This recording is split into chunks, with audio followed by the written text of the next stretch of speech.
Hello, Dion Johnson here, founder at Woman Leader Global and strategic ally to women in senior leadership all around the UK and internationally. And I am here making this quick video. Well, I don't know if it's going to be quick actually. I just wanted to seize the opportunity to speak out this idea that's just come to me based on my reflections of a couple of conversations I've had in the last couple of weeks. Now, my work and my business is all about helping women in senior leadership to keep growing and maturing and advancing and accelerating and elevating and evolving as women and leaders and change makers in senior leadership. And so everything that I do and say is really for you. If you are that woman, if you are a CEO, a director, a strategic lead, a head of department, head of region in your organization and your industry, then this video is for you.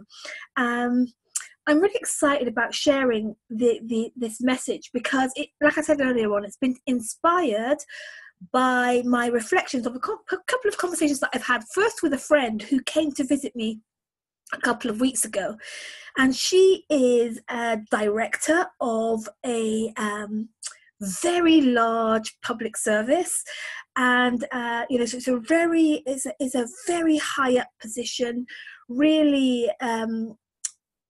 She has a lot of responsibility. Her remit is really large. She leads a lot of people. She is in the room. She is on the board, right? She is where the decisions are being made, where the culture is being shaped. She is, the buck stops, much of the buck stops with her in that industry, in that region, in that institution. And so I was catching up with her and we were talking about work. And I was sharing with her some of, my ideas about the time and the season that we're in as women in senior leadership, and how it's time for us to advance, really, not just advance, but ascend and elevate our capacity to influence and to be seen and to be heard and to be taken seriously and to make changes that really matter within our sphere of influence. And so she listened keenly. We've had these conversations before. We've been friends for years. But then she said something that really struck me. She said that, well, to be honest, let's be honest, she said, we're not really in charge, are we? We're not really in charge. Like, we might have the job title, we might be in the room, but we're not really in charge. She said, at the end of the day, nothing that the white elite man patriarchy doesn't want will be able to be. Nothing that they call the shots. They rule. They really are the ones in charge. They're the ones that create the systems, that create results that please them. And they're not really interested, are they, in meaningful change in many respects. They're self-interested, and people like me, she said, in the position are quite powerless, actually. Are quite powerless. We don't have real authority. We have a picture, a kind of a pseudo authority, but really we're just pushing papers around, she said. And really we're just fronting for a system that's established by somebody else.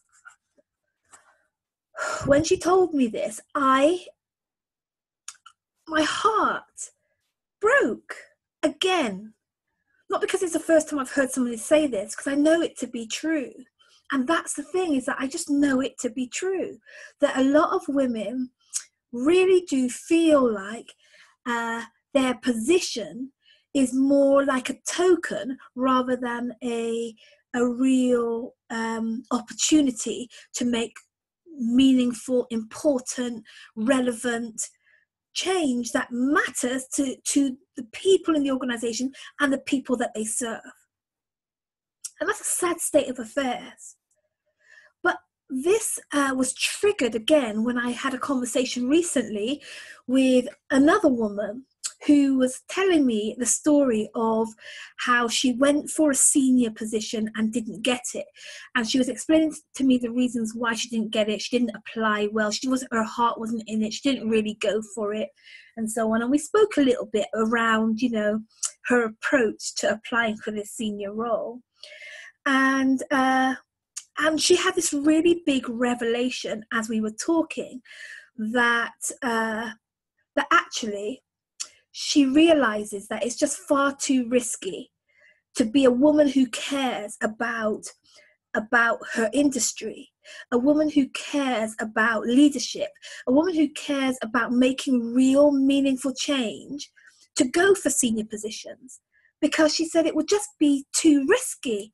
I'd be too outspoken. I'd be fighting the system that I know is broken, she said. And so I think my half-hearted attempt to get into senior leadership can be explained by my fear almost of not really wanting to get the job, because I'm really not believing that I'm the kind of person that they want.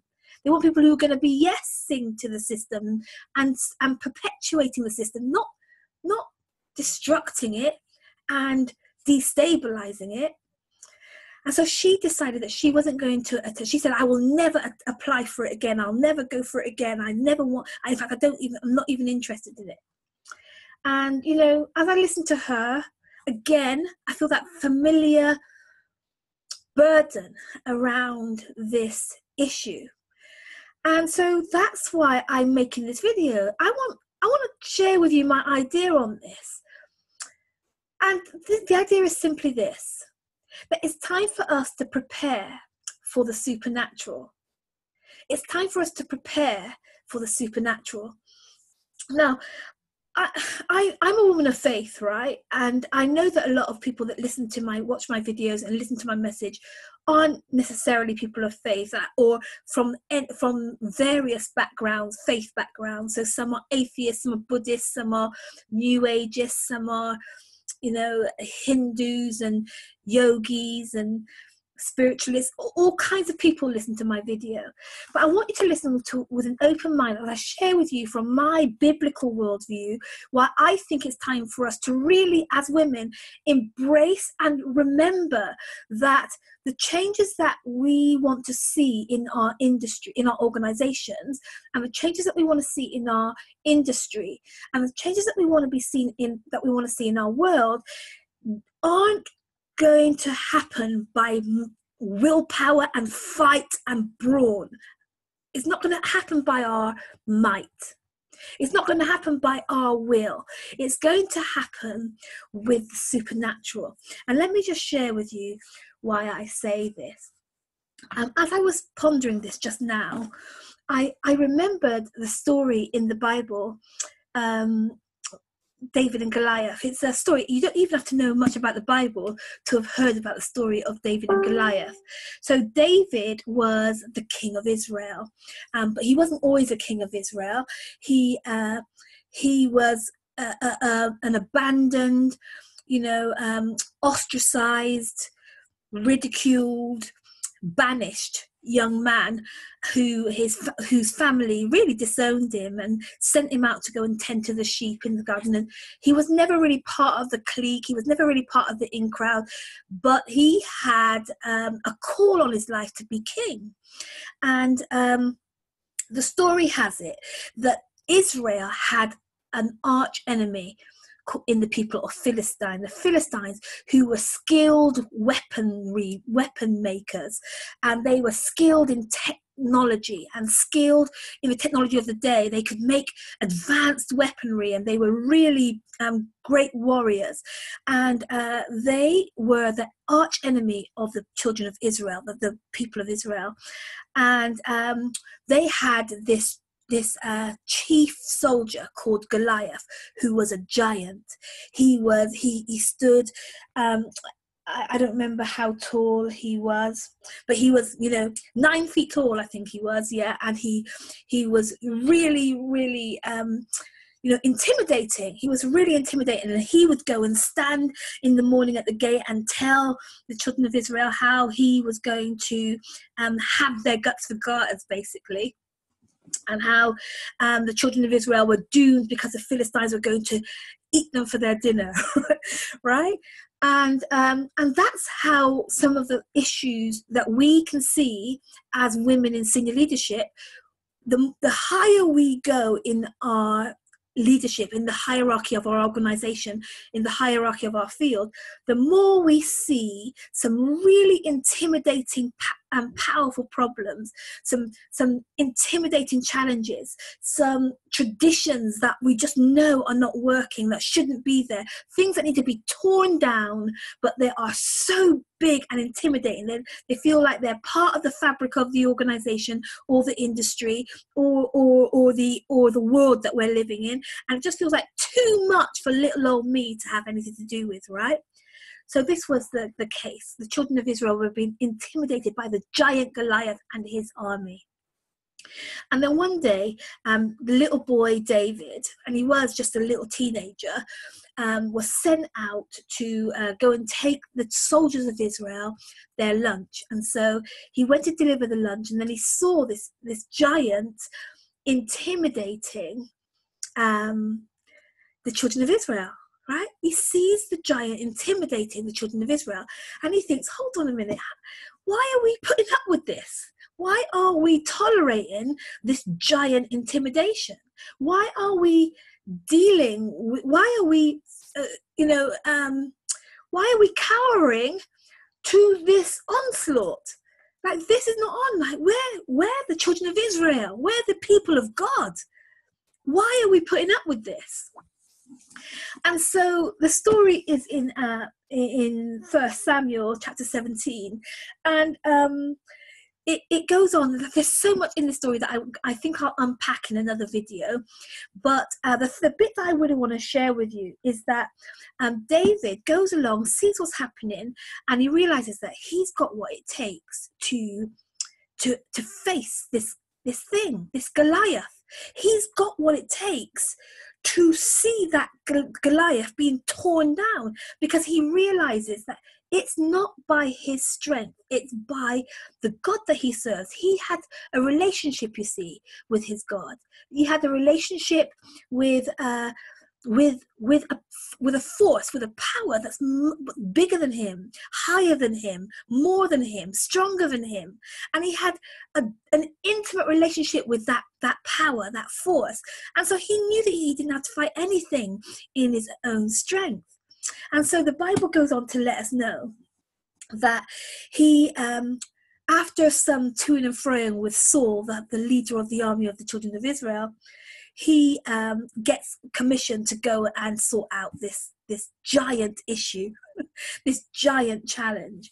And I don't know if you know the story, but he picks up the stones from the water. He picks the stones out of the water brook, and he picks his slingshot out of his bag. And the Bible says that he releases the stone into the forehead of the giant. Into the forehead of the giant. There's so much in that. I'm just going to leave it alone for a minute. But let me see if I can find it. The bit that I really want to share with you.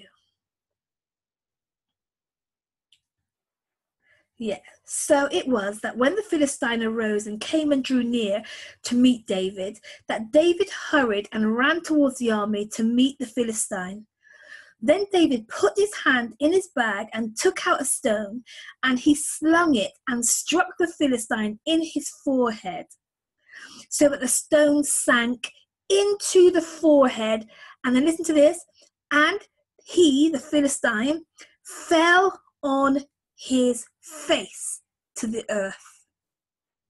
The Philistine fell on his face. Okay, so this is where you've got to use your imagination, right? I'm excited. This is where you've got to use your imagination. Now think about this. The stone that David released from his slingshot to kill a big giant, which doesn't make any sense, right? He released it, and it came at the giant with a force and hit him in his forehead. Now, which way should the giant have fell? Shouldn't the giant have fell backwards in line with the force that was hitting him? Can you see that? If something's hitting you like this, coming at you, don't you go backwards? Well, here's what happened to this Goliath, this mammoth issue that was intimidating the children of Israel. It fell on its face. I'm excited about that because you know what it means? That something invisible, something more powerful than the stone that David released, pushed the giant forward. The giant didn't fall backwards. It wasn't the stone at all. It wasn't the stone at all. I submit. I submit to you. I feel like I'm in a courtroom.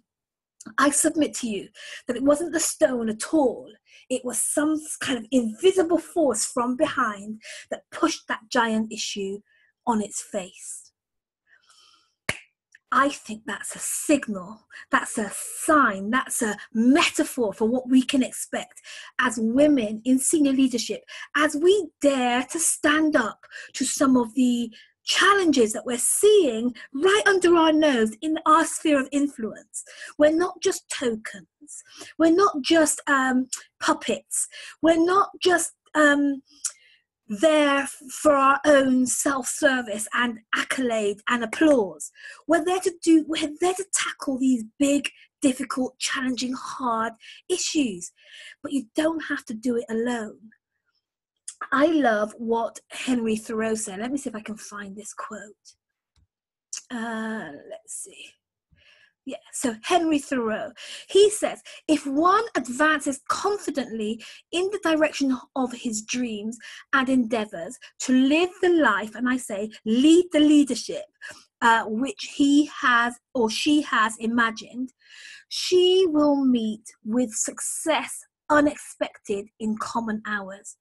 She will put some things behind, will pass an invisible boundary. New, universal, and more liberal laws will begin to establish themselves around and within her. Or the old laws will be expanded and interpreted in his favor in a more liberal sense. And she will live, or she will lead, with the license of a higher order of being. I really, really love this quote because what Henry Thoreau has realized is that all you really have to do is show up. All you really have to do is intend, turn yourself to the intimidating, challenging thing. Decide that you're going to be present, that you're going to show up, that you're going to do what you can, that you're going to stand up, you're going to show up, you're going to present yourself to the start line. And then he says that all kinds of invisible forces start working on your behalf. You don't have to do it alone. What you do have to do is prepare for the supernatural. Expect the supernatural to support you in your endeavor. Expect that when you decide that this thing cannot stay the same, this thing cannot keep intimidating, this thing cannot stay, this injustice cannot be prolonged, then you can expect supernatural forces to work on your behalf. And that's true whether you're like me, nuts about Jesus, or if you're an atheist.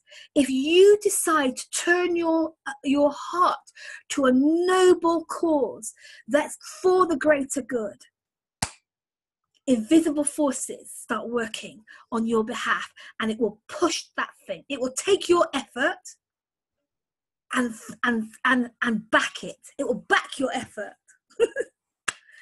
I am so excited about this message.